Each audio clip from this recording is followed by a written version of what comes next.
Tarot is a specific type of deck of playing cards that's most commonly used for divination and fortune-telling in today's world. A traditional tarot deck has a total of 78 cards in it, and it's split into two subsections called the Major Arcana and Minor Arcana. Arcana is a Latin word meaning mysteries, so translated, the two sections mean Major Mysteries and Minor Mysteries. The Major Arcana, or trump cards, are a set of 22 cards that are numbered 0 to 21. Each of these cards have a specific name attached to them, such as the Magician or Judgment. The Major Arcana represents the themes and stages of human life as we search for greater meaning and understanding. The Minor Arcana includes 56 cards that are separated into 4 suits. The 4 suits are Cups, Pentacles, Swords, and Wands. However, depending on the specific deck of cards, there may be slight variations in the names of the suits. Each suit contains an ace, page, knight, queen, king, and 10 numbered cards going from 1 to 10. The Minor Arcana is said to represent the day-to-day and practical aspects of life that have a temporary or minor impact on one's life. To truly get a good understanding of tarot cards, it's important to first look at their history. The exact origins of tarot and playing cards has been a hotly contested subject throughout history. In most early studies on the history of tarot and playing cards, the person conducting the research would always claim that the country he was from invented the cards. A specific example of this would be the Spanish story of Nicolau Pepin. Spanish historians claimed that a man named Nicolau Pepin invented tarot.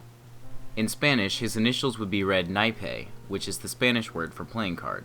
This claim had little credibility and was rejected by the other countries in the regions who favored their own nationalistic origin stories.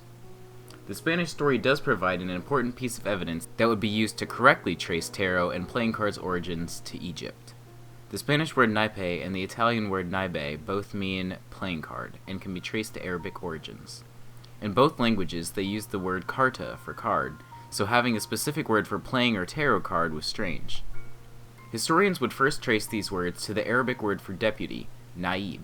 Soon after, in his 1781 book De Jus des Terros, a man named Cort de Gebelin claimed that the Spanish and Italian words also have origins with the Arabic word naba, which means prophet or soothsayer. Prophets and soothsayers are both people regarded as having the ability to see the future or have otherworldly knowledge, so seeing the connection to tarot is easy in this case. The Arabic word for deputy having a connection to tarot is significant because in early Arabic decks, they used the term deputy and under-deputy instead of knight and page. In 1939, archaeologist L.A. Mayer discovered a partial deck of Egyptian playing cards that were dated back to the 12th century. This deck also used the same suits as the traditional tarot deck and used the words naib, which gives more credibility to the claim that the Spanish and Italian words for playing cards originated from Arabic. This is the best piece of evidence in existence that points to Egypt as the true origins of tarot cards. The deck that Mayer found also predates the first recorded references to playing cards in Spain or Italy by about 100 years. Tarot cards were not originally used for mysticism, and instead were used to play card games like the Italian game Tarocchi Appropriati. The earliest record of someone claiming the cards had mystical origins and properties, specifically from Egypt, comes from the 8th volume of Antoine Cort de Gebelin's Monde Primitif. In this book, de Gebelin claims that the images on tarot cards were depictions of ancient Egyptian hieroglyphics that were originally recorded in the fabled Book of Thoth. Thoth is the Egyptian god of writing and science, and per mythology, he invented parchment, which his followers then used to record down messages from him into the Book of Thoth. Cort de Gebelin goes on to write about a method for interpreting the cards and meanings assigned to some of them.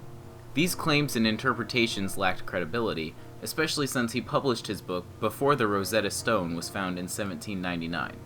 Therefore, no one could have understood the Egyptian hieroglyphics or could have interpreted them. A man named Jean-Baptiste Allier was largely responsible for popularizing Cort de Gebelin's work. Allier published a long series of books devoted to the topic of cartomancy, and later focused specifically on tarot cards after reading Cort de Gebelin's research. His earlier publications provide us with the first descriptions of the modern method for reading cards, and coins the term cartomancy. Allier used his popularity and reputation as an expert on cartomancy to push the story of tarot cards having mystical ties to Egypt. He corrected the tarot deck by altering cards and replacing others, so that the deck more neatly fit the stories that Cort de Gebelin published. For example, he changed the order of the trump cards so they began with a creation myth followed by the 4 cardinal virtues that supposedly made up the first Book of Thoth. Through his work, tarot decks changed and began to be produced according to his ideas, and were specifically distributed for divination purposes. Another change that tarot decks underwent occurred much more recently. Originally, the cards in the minor arcana, the suit cards similar to a modern-day playing card deck, did not have images on them. This changed in 1910 when Arthur Edward Waite and Pamela Coleman Smith published a deck of tarot cards that is known as the Rider-Waite deck. This deck popularized the stylistic change. Rider-Waite was the first tarot deck of British origins and is widely considered to have had the most influence on modern-day packs. Waite included a book along with the deck that establishes the divinatory interpretation for the new versions of the suit cards and goes into more detail on how the trump cards should be read as well. The artistic and interpretive changes that Waite made set the precedent for modern-day tarot. It is important to note, however, that this was not the first version of tarot to have pictures for every card in the deck. The idea for having illustrated suit cards and the images that were portrayed on the cards were inspired by an obscure 15th century version of tarot called Sola Busca. The Sola Busca also had images for suit cards, but the deck didn't gain much popularity, because at the time, tarot cards were still mainly used for playing games, and the intricate pictures made the games more difficult to play. Tarot cards have had an interesting impact on society. They've remained popular and widely used for centuries, and yet they carry huge negative associations. Much of the negative opinions on the cards stem from religion. There are countless passages in the Bible that condemn fortune-telling and those who perform it. For example, this passage from Deuteronomy. When you come into the land that the Lord your God is giving you, you shall not learn to follow the abominable practices of those nations. There shall not be found among you anyone who burns his son or his daughter as an offering, anyone who practices divination, or tells fortunes, or interprets omens, or a sorcerer, or a charmer, or a medium, or a necromancer, or one who inquires of the dead. For whoever does these things is an abomination to the Lord, and because of these abominations, the Lord your God is driving them out before you. Other portions of the Bible even go as far as to say that a man or a woman who is a medium or a necromancer shall surely be put to death. They shall be stoned with stones. Their blood shall be upon them. Many tarot cards, such as the Devil and Death, portray images commonly associated with evil, and the symbol for the suit of pentacles is a pentagram inside of a circle, which is considered evil or satanic. Nude humans are also often featured in the artwork, which makes some people view the cards as pornographic and thus sinful. Tarot and playing cards have been declared illegal and immoral by multiple countries and cities across Europe throughout history. Sometimes dramatic demonstrations were conducted, and cards were collected and burned for the public to see. An example of this can be seen by Saint Bernardin of Siena's Sermon on Morality in 1423, where all cards were collected and burned afterwards. However, these actions ultimately did not stop the spread of tarot and playing cards. Once block printing became common, cards could be produced and distributed quickly. In today's world, tarot cards remain popular, and you can find countless tarot reading locations and websites with ease. The negative stigma against playing cards has decreased over time, although tarot is still viewed by many as an anti-religious or evil practice.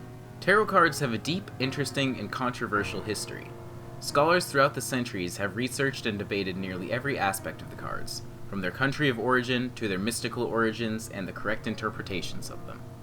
They've experienced countless changes from country to country and from generation to generation. They've captivated and entertained people for ages, whether it was through traditional card games or through their use in cartomancy.